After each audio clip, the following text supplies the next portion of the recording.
आज बनवली 70 माणसांसाठी कस्टर्ड सेवई खीर। आता कशी ते हे मी तुम्हाला तर सांगेनच, पण त्याआधी इथे आपल्याला जी पूर्वतयारी करायची आहे ती करून घ्यायची। इथे मोठं पातेलं जे होतं ते मी आधी धुवून घेतलं होतं।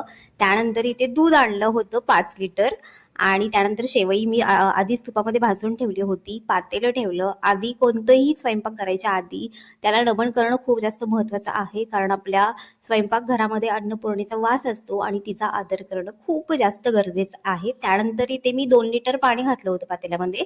त्यानंतर 5 लिटर जे दूध होतं ते घातलं होतं। ही आहे 2.25 किलो साखर। आता तुम्ही तुमच्या गोडीनुसार कमी जास्त घालू शकताय। त्यानंतर इथे ड्रायफ्रुट्स आहेत, तेही तुमच्या आवडीनुसार तुम्ही घालू शकताय, काहीच प्रॉब्लेम नाही। इथे मी सगळे काही घेतलं होतं, काजू, बदाम, पिस्ता, चारोळी, मनुके, चेरी हे सगळं काही घेतलेलं होतं। आता ते खिरीमध्ये घातलं। इथे मी कस्टर्ड पावडर जी आहे टोटल तुम्हाला जर 5 ते 7 लिटर खीर करायची असेल तर तुम्हाला 10 ते 15 चमचे 15 चमचे बरोबर आहेत। जो आपला दुधाचा चमचा असतो, पोहे खायचा जो चमचा असतो, तो 15 चमचे कस्टर्ड पावडर घ्यायची, पाण्यामध्ये मिक्स करायची आणि खिरीमध्ये घालायचं।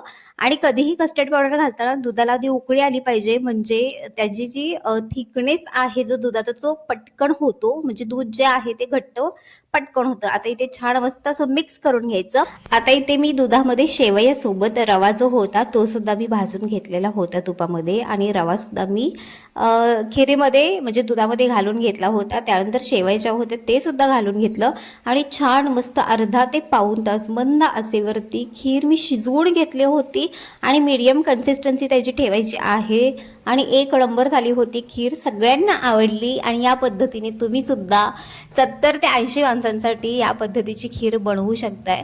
आणि खरंच खीर खूप सगळ्यांना जास्त आवडली आणि काहीसा लुक खिरीचा असा होता।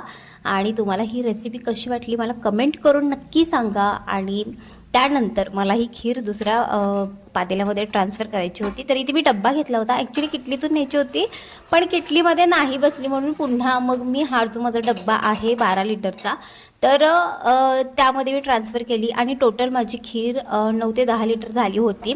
आणि खीर सगळ्यांना आवडली। आणि तुम्हाला ही रेसिपी कशी वाटली आणि प्रमाण योग्य आहे याच पद्धतीने बनवला तर सगळ्यांना खीर आवडेल। तर मिनी ब्लॉग कसा वाटला नक्की सांगा। Okay, bye.